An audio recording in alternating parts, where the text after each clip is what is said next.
Name 5 wrestlers not in New Japan that you'd love to wrestle. Alex Zane. Unbreakable Andy. Now I'm trying to think of some different ones. You said 5. I've got a Darby Allin. Who else we got? Is it Dante Martin that's been making some waves on AEW? Yeah. So some people have started suggesting him. And Amazing Red.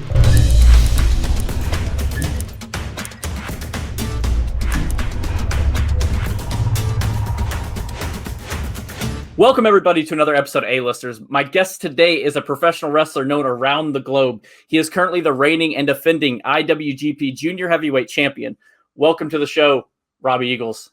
Hey, thanks for having me. This has been a long time coming. So I know we've known each other for years, but what is the full story for what made you decide to pursue pro wrestling? Pretty simplistic in nature. I mean, I just caught wind of wrestling through a friend when I was still in primary school.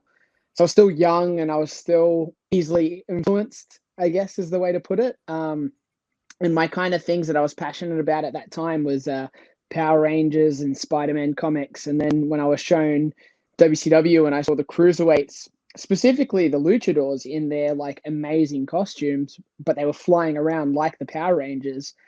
And my head was going, this is Power Rangers, but it's real. It's in a ring. It's like real people. Like what the hell is going on?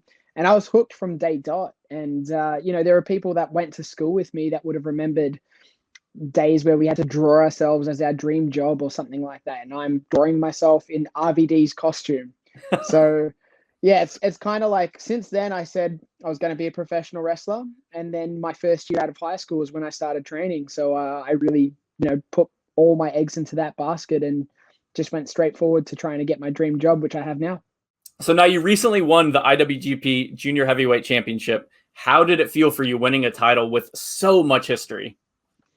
It was culmination of everything I've been through since being a professional wrestler and even being a fan too, like going through that journey of just watching it and loving it and then starting out in the industry. And it's quite, difficult to break in. Like you can get started, you can train, but to actually earn your spot and continue to be a part of the pro wrestling industry, it takes a lot of, dedication and, hard will and positive mindset because there's a lot of dark days. So to get to that point, not only for me personally, just to like kind of say, okay, this is my solidified moment of knowing that I've made it, but watching people like Jushin Liger, like the Great Sasuke, Ultimo Dragon, who I have a tattoo of because he was my favorite character to pick on the Nintendo 64 games when I was young. Knowing that they were previous champions of when I was kind of getting hooked into Japanese wrestling and watching the history of it, and now going, hey, I'm a part of that lineage. I'm a part of history, and I'm the first Australian to do so.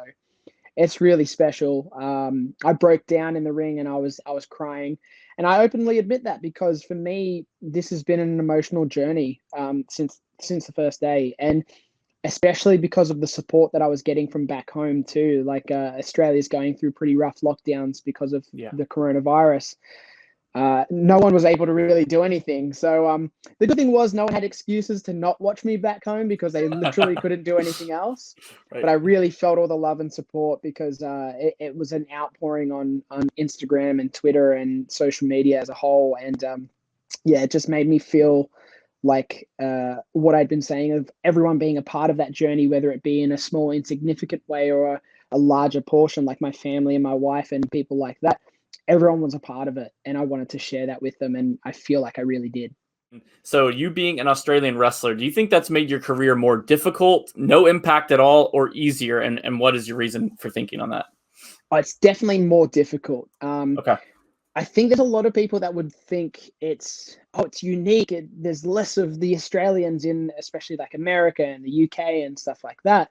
But geographically, we were pretty locked. Flights to any part of the world are quite expensive from Australia. Right. So in order to get either a promotion or a promoter or even someone to train you and like be willing to take that risk on board of flying you out. And, what if you're an absolute dud? That's a lot of money for those people to invest in. And then the other flip side is for a lot of us when we were independent wrestlers and, trying to break into these other markets to get ourselves more well known in like the, I guess, like worldwide leaders of the sport, it was a lot of money for us to save and then go, okay, I've got the flight now. Now I've got to worry about accommodation. Now I've got to worry about what I eat while I'm there. Now I've got to worry about my transport. So the cost for us as an Aussie to like go abroad is just so massive. So I think it was a bit of a detriment and still is to this day, just because of how far away we are from everything else. Now, if time travel was an option and you could pick 5 different wrestlers you watched on TV as a kid to wrestle against, who would they be? Whoa. Okay. Like I think the first couple are pretty easy because I just go to like my favorites and who I was drawn to. I mean, Rey Mysterio is definitely top because he was my guy. Yeah. I was always a smaller kid. So looking at him, I was like, he's me. Like I'm getting told I'm short, I'm small. Sting was the other person that I idolized back at that time when I was watching WCW. So I think it'd be really cool, especially because he's still going. Like these guys are still going too. So like these are all possibilities, even though you're talking about a time machine. Ultimo Dragon, just because I'd like to flex his face in front of his face on my arm in front of his own face in real and see his reaction. And just because of like, I might not necessarily do a lot that's influenced by him, but there are some specifics that I've really kind of broken down over his techniques and tried to adopt into my ring style. And then you said 5, right? So I got to name another 2. Yeah, 2 more. Man. If I look to more of my, I guess, like formative years of when we would have been connected and talking a lot, one of the guys that's kind of eluded me that's still around is Alex Shelley. And he was really influential for me. I would study his stuff nonstop. So, whether I could wrestle him back from himself in 2003, 2004, or him now, I feel like they would just be as equally good matches. Right.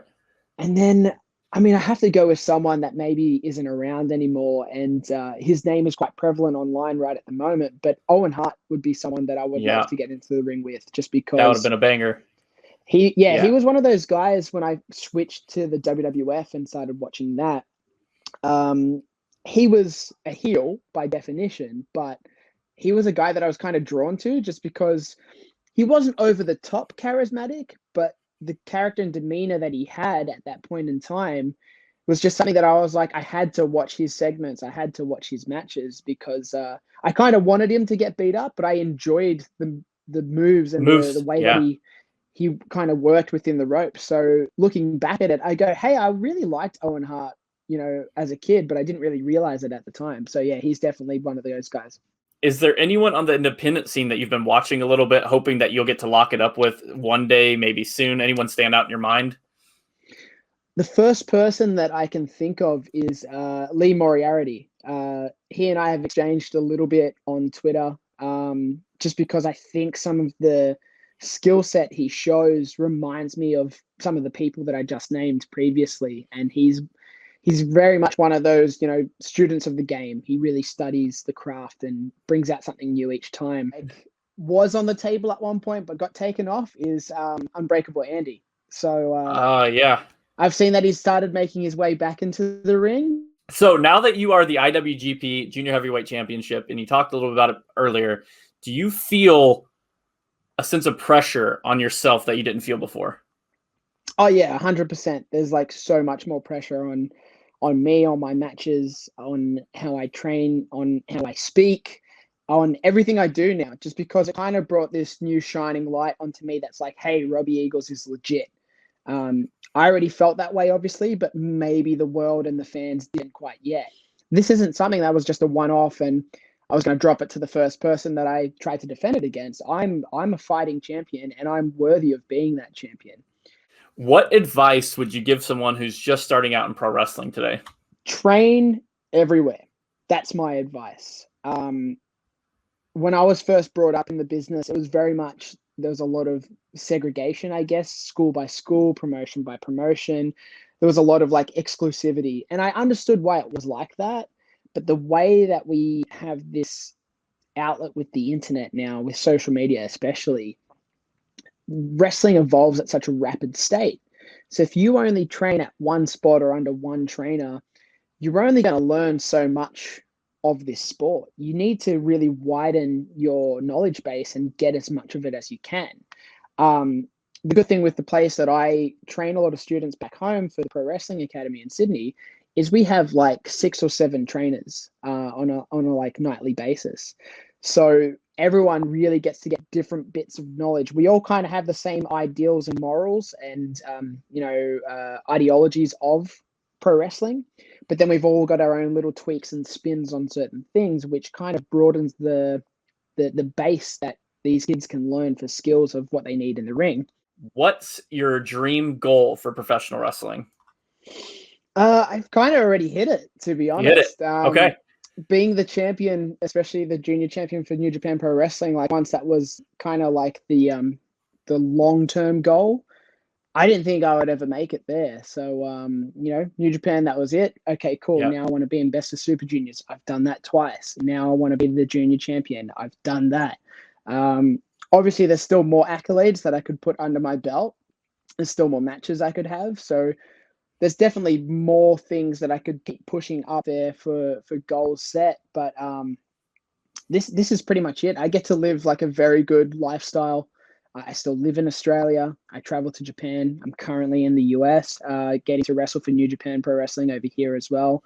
We want to make Australian wrestling the big thing. We want to make our country's professional wrestling where people want to go, and not just as like a working holiday destination and they fit some wrestling in. We want it to be a place where people want to get signed to a major promotion in Australia. People want to be a part of the product there because it's what's getting the most notice, the most buzz. And for a little bit at the start of this year, before the crowds were back in places like America and Japan was still dealing with the restrictions on the crowd over there, we were having full attendance at events, and fans could make noise. They were packing into all the shows because they'd been starved for it for about half a year. So we were kind of ahead of the curve, and people started tuning in and watching our stuff, although it would be at a pretty horrible time for people in the US when it was live. But yeah, people started going, hey, not only are we watching wrestling with crowds and it's back to normal kind of, but like we've not seen this Australian wrestling before, and it's pretty impressive. And that's because we kind of just toil away in our little underground society and, the furthest part of the world for people to think of, but we're really good. So it's just about people noticing it. So the last bit I have for you are going to be my rapid fire questions. Name 5 wrestlers not in New Japan that you'd love to wrestle. Alex Zane, Unbreakable Andy. Now I'm trying to think of some different ones. You said 5. I've got Darby Allin. Who else we got?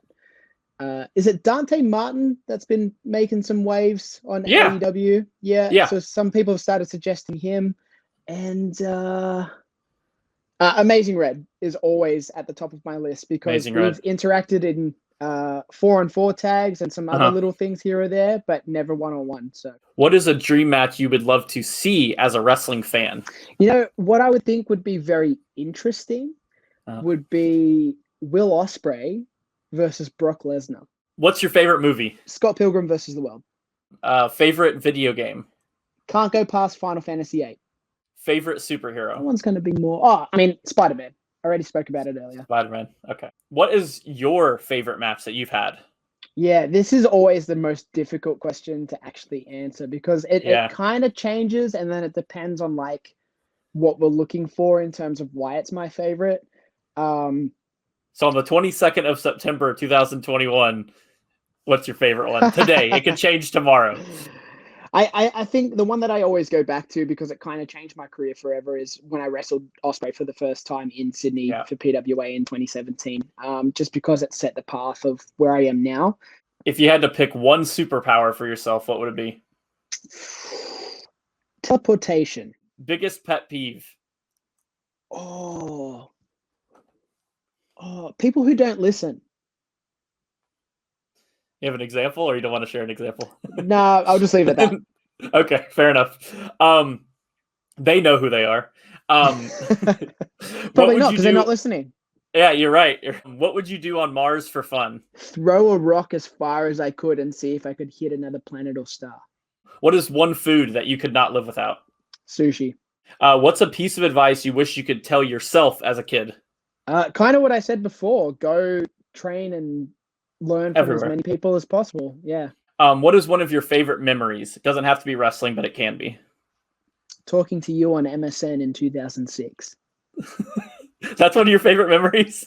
Yeah, I mean, the thing I remember from like a screenshot, like I think you took a photo from like one of Yeah, those from really old digital yes. cameras. It wasn't old then though. I mean, it was current, yeah, but Yeah. looking back at it, I was wearing like an awful green and something shirt and like a purple headband.